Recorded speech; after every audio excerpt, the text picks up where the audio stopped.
এ রাজ্যে বিহারের মতো এসআইআর হবে কি হবে না সেটা নিয়ে গত কয়েক মাস ধরে রাজ্য রাজনীতিতে একেবারে তোলপাড় পড়ে গেছে।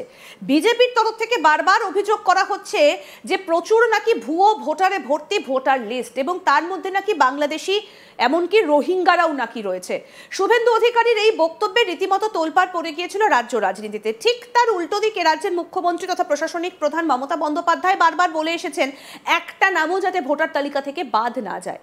কিন্তু এর মধ্যে আরও একটা অভিযোগ ভীষণভাবে উঠে আসছে। রাজ্য নির্বাচন কমিশনের সঙ্গে নাকি নবান্নের একটা যোগসূত্র রয়েছে, এবং মমতা বন্দ্যোপাধ্যায়ের সঙ্গে নাকি নির্বাচন কমিশনের একটা পুরনো সম্পর্ক রয়েছে। বর্তমানে যিনি মুখ্য নির্বাচনী আধিকারিক তার সঙ্গে মমতা বন্দ্যোপাধ্যায়ের একটা ঘনিষ্ঠ সম্পর্ক রয়েছে। বিজেপির তরফ থেকেই অভিযোগ করা হচ্ছে। তাহলে কি কোথাও একটা পক্ষপাতিত্বের বিষয় স্পষ্ট হচ্ছে? কি সেই অভিযোগ? এবং আজকে সারাদিন ধরে নির্বাচন কমিশনের যে দফায় দফায় বৈঠকগুলো হলো সেখান থেকেই বা কি আপডেট উঠে এলো, এই বিষয়গুলো নিয়ে আমরা আলোচনা করব। আমাদের সঙ্গে রয়েছেন আমাদের দুই প্রতিনিধি সুজয় এবং কৌশিক। দুজনের কাছ থেকেই এই উত্তরটা জানার চেষ্টা করব। তবে শুরুতে একটু সুজয়ের কাছে যাব। সুজয়, আজকে সারাদিন তুমি নির্বাচন কমিশনে ছিলে, কি কি হলো যদি সংক্ষেপে একটু বলো। আজকে যে বৈঠক ছিল সেই বৈঠকে আমরা যেটা দেখলাম যে কেন্দ্রীয় নির্বাচন কমিশনের যে আধিকারিকরা সেই ফুল বেঞ্চ যেরকম উপস্থিত ছিলেন, ঠিক সেইভাবেই রাজ্যের যে সিও ও যে অধিকর্তা তিনি উপস্থিত ছিলেন মনোজ আগরওয়াল। একেবারে প্রত্যেক জেলা ধরে ধরে রীতিমতো প্রত্যেক জেলা ধরে ধরে তারা ভিডিও কনফারেন্সের মাধ্যমে এসআইআর যে প্রক্রিয়া সেই প্রক্রিয়ার বেশ কিছু বিষয় একেবারে ধাপে ধাপে তারা মনিটরিং করলেন, এবং তারা এসআইআর যে প্রক্রিয়ায় জেলা শাসকরা এবং জেলার যারা নির্বাচন সংক্রান্ত বা এসআইআর সংক্রান্ত কাজ করবে তাদের সঙ্গে ভিডিও কনফারেন্সের মাধ্যমে বৈঠক করলেন, এবং কেন্দ্রীয় নির্বাচন কমিশনের ফুল বেঞ্চ পুরো বৈঠকটা রীতিমতো তদারকি করলেন, এবং এসআইআর সংক্রান্ত একাধিক বিষয়ে তারা রীতিমতো প্রশ্ন ছুড়ে দিলেন, এবং যে প্রক্রিয়ায় এই কাজগুলো হবে সেই প্রক্রিয়া ইতিমধ্যেই তারা বুঝে নেওয়ার চেষ্টা করলেন। অন্যদিকে আমরা যেটা দেখলাম যে বিরোধী দল, বিশেষ করে বিজেপি, সিপিএম এবং কংগ্রেস, আজকে কংগ্রেসের একটি প্রতিনিধি দল তারাও এসেছিলেন নির্বাচন কমিশনের দপ্তরে। তাদের যেটা বক্তব্য যে স্বচ্ছ স্পষ্ট একটা ভোটার তালিকা দাবি করেছেন।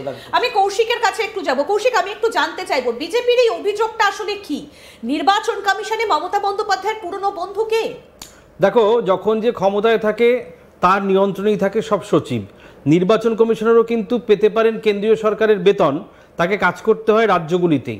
এই মনোজ আগরওয়াল কিন্তু এই প্রথম নয়, তিনি বন দপ্তরের অতিরিক্ত সচিব ছিলেন, তিনি অসামরিক প্রতিরক্ষা দপ্তরের অতিরিক্ত সচিব ছিলেন, তিনি উত্তরবঙ্গ উন্নয়নের সচিব ছিলেন, তিনি অগ্নি নির্বাপন এবং বিপর্যয় মোকাবিলা দপ্তরের সচিব ছিলেন। তার মানে এই দপ্তরগুলো তিনি সামলেছেন গত 20 বছরে।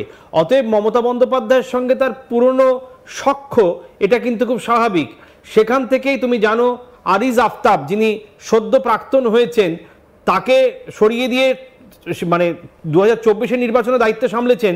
2026-এ পাখির চোখ করে নির্বাচন জেতার জন্য কিন্তু যে প্যানেলে 3 জনের নাম পাঠাতে হয়েছিল তার মধ্যে এই মনোজ আগরওয়ালের নাম রেখেছিলেন মমতা বন্দ্যোপাধ্যায়। এই মনোজ আগরওয়ালের নাম রাখার পরে এটা দিল্লিতে যায় এবং দিল্লির নির্বাচন সদনে যায়। নির্বাচন সদন থেকে মনোজ আগরওয়ালকে আরিফ আফতাবের স্থলাভিষিক্ত করা হয়। 1990 সালের এই আইএএস ক্যাডার, তিনি কিন্তু সফলতার সঙ্গে রাজ্য সরকারের বিভিন্ন দপ্তরের সচিব পর্যায়ে যখন তিনি ছিলেন, তিনি সফলতার সঙ্গে কাজ করেছিলেন বলেই তাকে নির্বাচন কমিশনার বা নির্বাচনের আধিকারিক করা হলো। পুরনো সম্পর্ক মমতা বন্দ্যোপাধ্যায়ের সঙ্গে, এটা শুভেন্দু অধিকারী অভিযোগ করতেই পারেন যে একটা পক্ষপাতিত্ব থাকতে পারে। কারণ দেখো, এই আধিকারিককে মমতা বন্দ্যোপাধ্যায়ের সঙ্গেই কাজ করতে হবে যদি তিনি পশ্চিমবঙ্গে থাকতে চান, কারণ জনাদেশ নিয়ে মমতা বন্দ্যোপাধ্যায় এখানে ক্ষমতায় এসেছেন। ঠিক সেখান থেকেই হয়তো অভিযোগ উঠছে যে পুরনো সখ্য থাকায় মনোজ আগরওয়ালের সঙ্গে মনোজ আগরওয়াল কিছুটা হয়তো প্রিভিলেজ পেতে পারেন বা দিতে পারেন মমতা বন্দ্যোপাধ্যায়কে, যদিও সেটা গণতান্ত্রিক কাঠামোয় থেকে সম্ভব নয়। এ রাজ্যে বিরোধী দল যথেষ্ট সক্রিয়, তারাও কিন্তু পথে নামবেন, তারাও প্রতিবাদ জানাবেন। আমি জানি বারবার যারা যান, শিশির বাজরিয়া, শুভেন্দু অধিকারী, তাপস রায় সহ যারা যান নির্বাচন কমিশনে লিয়াজও করতে বা বিভিন্ন সময় অল পার্টি মিটিং বা কোনো অভিযোগ জানাতে, তারা কিন্তু ছেড়ে কথা বলবেন না। কারণ প্রফেশন আর পার্সোনাল জায়গা বা অতীতের যে দপ্তরে কাজ করে এসেছিলেন সেই দপ্তরের সঙ্গে কিন্তু এই দপ্তরের মিল নেই। যথেষ্ট সফলতার সঙ্গে মনোজ আগরওয়াল কাজ করেছিলেন যখন গৌতম দেব উত্তরবঙ্গ উন্নয়ন মন্ত্রী ছিলেন, সেই সময় সেই দপ্তরের অতিরিক্ত সচিব ছিলেন, বা জাভেদ খান যে সময় অগ্নি নির্বাপন মন্ত্রী ছিলেন সেই সময় জাভেদ খানের দপ্তরের সচিব ছিলেন এই মনোজ আগরওয়াল। জ্যোতিপ্রিয় মল্লিক যখন বন দপ্তরে ছিলেন সেই সময় এই মনোজ আগরওয়াল সেই দপ্তরের সচিব ছিলেন। অর্থাৎ রাজ্য মন্ত্রিসভার সব মন্ত্রীদের সঙ্গেও কিন্তু মনোজ আগরওয়ালের খুব ভালো সুসম্পর্ক, মমতা বন্দ্যোপাধ্যায়ের সঙ্গে সুসম্পর্ক। এরকমটা মনে করার কারণ নেই যে সুসম্পর্ক থাকলেই তিনি কিছুটা হলে পক্ষপাতিত্ব করবেন, কারণ তাকেও কিন্তু কোনো একটা জায়গায় গিয়ে কৈফিয়ত দিতে হয়, সেটা হচ্ছে দিল্লির নির্বাচন সদন। সেখানেও কিন্তু তাকে জানতে চাইবে নির্বাচন সদন থেকে, যদি বিরোধীরা ভায়া রাষ্ট্রপতি বা প্রধানমন্ত্রী স্বরাষ্ট্রমন্ত্রীর মাধ্যমে কোনো অভিযোগ জানায় তাহলে কিন্তু বেশ কিছুটা সমস্যায় পড়তে হবে। তুমি জানো কয়েকদিন আগে এই রাজ্যের মুখ্য সচিব মনোজ পান্থকেও কিন্তু দিল্লিতে তলব করা হয়েছিল। এই দিল্লিতে তলব করার কারণ হচ্ছে কিছু বিএলআরও অফিসার, যেটা বারবার শুভেন্দু অধিকারীরা বলছিল, ইউজার নেম এবং পাসওয়ার্ড চেঞ্জ করে অন্য লোকের নাম নির্বাচনের তালিকায় ঢুকিয়ে দিয়েছিল, এবং সেই 4 জন ডাব্লিউবিসিএস অফিসারকে কিন্তু নির্বাচনের ভোটার তালিকার সংশোধনের কাছ থেকে অব্যাহতি দেওয়া হলো, গ্রেফতার করা হয়নি, কারণ মনোজ পান্থ তিনি গিয়ে দিল্লিতে কথা বলেছিলেন। এবং এই নির্বাচন কমিশনার কিন্তু তিনিও দিল্লির নজরে রয়েছেন, কোনো রকম পক্ষপাতিত্বের অভিযোগ বরদাস্ত করবে বলে আমার মনে হয় না। একদমই, অর্থাৎ তার মানে মনোজ আগরওয়ালের সঙ্গে মমতা বন্দ্যোপাধ্যায়ের একটা পুরনো প্রশাসনিক সম্পর্ক রয়েছে। কিন্তু বিজেপির এই অভিযোগটা কি, আমি সুজয়ের কাছে জানতে চাইবো। সুজয়, বিজেপির তরফ থেকে কি তাহলে এই বিষয়টাকে তুলে ধরা হবে, বা বিজেপি শিবির কি বলছে? দেখো, শ্রমিক ভট্টাচার্য এবং শুভেন্দু অধিকারী তাদের স্পেসিফিক অভিযোগ, বেশ কিছু জায়গায় বুথ লেভেল অফিসারদের প্রভাবিত করা হচ্ছে, এবং যেহেতু তারা শাসক দল, মানে শাসক দলের যে ইউনিয়নগুলো থাকে সরকারি কর্মচারীদের ইউনিয়ন, সেখানের বেশ কিছু ব্যক্তি বা সরকারি আধিকারিক তাদেরকে বুথ লেভেল অফিসারের কাজ করা হচ্ছে, যেরকম অভিযোগ করা হয়েছে।